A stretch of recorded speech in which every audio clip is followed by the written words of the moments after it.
வணக்கம். மாரியப்பன் வானிலை அறிக்கை. இது இலங்கைக்கான வானிலை அறிக்கை 2025 ஜனவரி மாதம் 25ஆம் தேதி சனிக்கிழமை வானிலை அறிக்கை. வானிலை அமைப்பு மாலத்தீவுக்கு மேற்கு பகுதி காற்று சுழற்சி நிலை கொண்டது. மேலும் மாலத்தீவு முதல் குமரிக்கடல் வரை வளிமண்டல சுழற்சியாக நிலை கொண்டுள்ளது. மேலும் இலங்கைக்கு சுமத்ரா தீவுக்கும் இடைப்பட்ட இடத்தில் காற்று சுழற்சி நிலை கொண்டுள்ளது. இந்த நிகழ்வு வரக்கூடிய நாட்களில் இலங்கையில் ஜனவரி 27ஆம் தேதி முதல் படிப்படியாக மழை அதிகரிக்கும் என்றும் எதிர்பார்க்கப்படுகிறது. ஜனவரி 27 விட 28ஆம் தேதியிலிருந்து கூடுதலான பரப்பில் மழை கிடைக்க வாய்ப்புள்ளது. அதற்கு முன்னதாக இன்று ஜனவரி 25 சனிக்கிழமை பொறுத்தவரை அதிகாலை நேரங்களில் மட்டக்களப்பு, அம்பாறை இந்த இடங்களுக்கு லேசான மழைப்பொழிவு கிடைக்க வாய்ப்புள்ளது. மேலும் பனாமா, பதுளை வடக்கு பகுதி, மேலும் கண்டி, ரத்னபுரி, சிலாபம், கொழும்பு இந்த இடங்களுக்கு லேசான மிதமான மழையாக அதிகாலை நேரங்கள் கிடைக்க வாய்ப்புள்ளது. இன்று வெயில் வந்த பிறகு கூடுதலான பரப்பில் மழை கிடைக்க வாய்ப்புள்ளது. இன்று முல்லைத்தீவு, கிளிநொச்சி தெற்கு பகுதி, மேலும் தலைமன்னார், புத்தளம், வவுனியா, அனுராதபுரம், திரிகோணமலை இந்த இடங்களுக்கு லேசான மிதமான மழையாக இன்று கிடைக்க வாய்ப்புள்ளது வெயில் வந்த பிறகு. மேலும் தெற்கு மாகாணங்களுக்கும் கூடுதலான பரப்பில் மழை கிடைக்க வாய்ப்புள்ளது. இன்று பதுளை, தம்புள்ளை, மட்டக்களப்பு, அம்பாறை இந்த இடங்களுக்கும் மிதமான முதல் சற்று கனமழை வரை கிடைக்க வாய்ப்புள்ளது. கண்டி, ரத்னபுரி, கொழும்பு, நீர்கொழும்பு, சிலாபம் இந்த இடங்களுக்கும் மிதமான முதல் சற்று கனமழை, ஓரிரு இடங்களில் கனமழை கிடைக்க வாய்ப்புள்ளது. அதற்கு தெற்கு பகுதி பெரும்பாலும் கோட்டை, அம்மந்தோட்டை இந்த இடங்களை ஒதுக்கும் என்றும் எதிர்பார்க்கப்படுகிறது. ஹாலி கோட்டை இந்த இடங்களை ஒதுக்கினாலும், ஹாலி, அம்மந்தோட்டை இந்த இடங்களை ஒதுக்கினாலும் கோட்டை வடக்கு பகுதி மழை கிடைக்கும் என்றும் எதிர்பார்க்கப்படுகிறது. என்று தெற்கு மாகாணங்களை ஒதுக்க வாய்ப்புள்ளது, வடக்கு மாகாணங்களை ஒதுக்க வாய்ப்புள்ளது. இடைப்பட்ட இடங்களில் இன்று ஒரு பரவலான மழைப்பொழிவு கிடைக்க வாய்ப்புள்ளது. நாளை ஜனவரி 26ஆம் தேதியை பொறுத்தவரை பெரும்பாலும் தம்புள்ளைக்கு தெற்கு பகுதி மட்டுமே மழை கிடைக்க வாய்ப்புள்ளது. மேலும் திரிகோணமலைக்கு தெற்கு உள்ள கடலோர மாகாணங்கள், தம்புள்ளைக்கு தெற்கு உள்ள மாகாணங்களுக்கு மட்டுமே மழை கிடைக்க வாய்ப்புள்ளது. ஜனவரி 26ஆம் தேதி.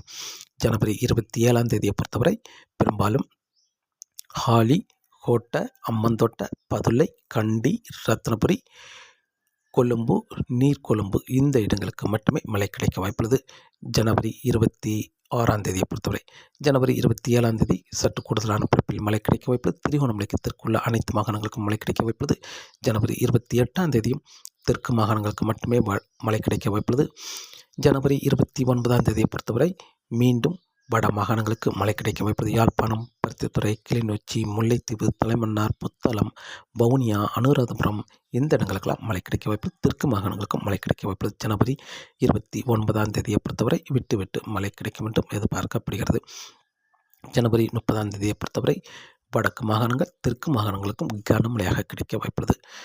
ஜனவரி 31, பிப்ரவரி 1, 2 தேதிகளும் இலங்கையில் ஒரு பரவலான மழைப்பொழிவு கிடைத்தாலும் பிப்ரவரி 2ஆம் தேதிக்கு பிறகு மழையின் தீவிரம் சற்று குறைந்து காணப்படும். பிப்ரவரி 3ஆம் தேதியும் மேற்கு மாகாணங்கள், மத்திய மாகாணங்களுக்கு லேசான மிதமான மழை கிடைக்க வாய்ப்புள்ளது. பிப்ரவரி 4ஆம் தேதி மேலும் மழையின் தீவிரம் குறைந்து ஓரிரு இடங்களில் மட்டுமே லேசான மிதமான மழை கிடைக்கும் என்றும் எதிர்பார்க்கப்படுகிறது.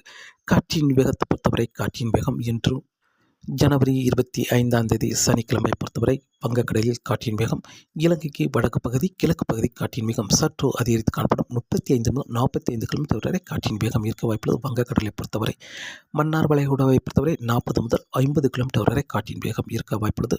மேலும் குமரிக்கடலை பொறுத்தவரை 45 முதல் 55 கிலோமீட்டர் வரை காற்றின் வேகம் இருக்க வாய்ப்புள்ளது. நாளை ஜனவரி 26ஆம் தேதி காற்றின் வேகம் குமரிக்கடலில் சற்று அதிகரித்து காணப்படும். 50 முதல் 60 கிலோமீட்டர் வரை காற்றின் வேகம் இருக்க வாய்ப்புள்ளது. மேலும் மன்னார் வளைகுடாவில் 40 முதல் 50 கிலோமீட்டர் ஆகவும், வங்கக்கடலிலும் 40 முதல் 50 கிலோமீட்டர் வரை காற்றின் வேகம் இருக்க வாய்ப்புள்ளது.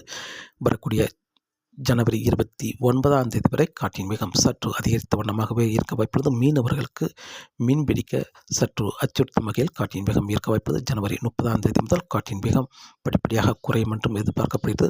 மன்னார் வளைகுடா, குமரிக்கடலிலும் மன்னார் வளைகுடா, வங்கக்கடலிலும் காற்றின் வேகம் சற்று குறைய வாய்ப்புள்ளது ஜனவரி 29ஆம் தேதிக்கு பிறகு.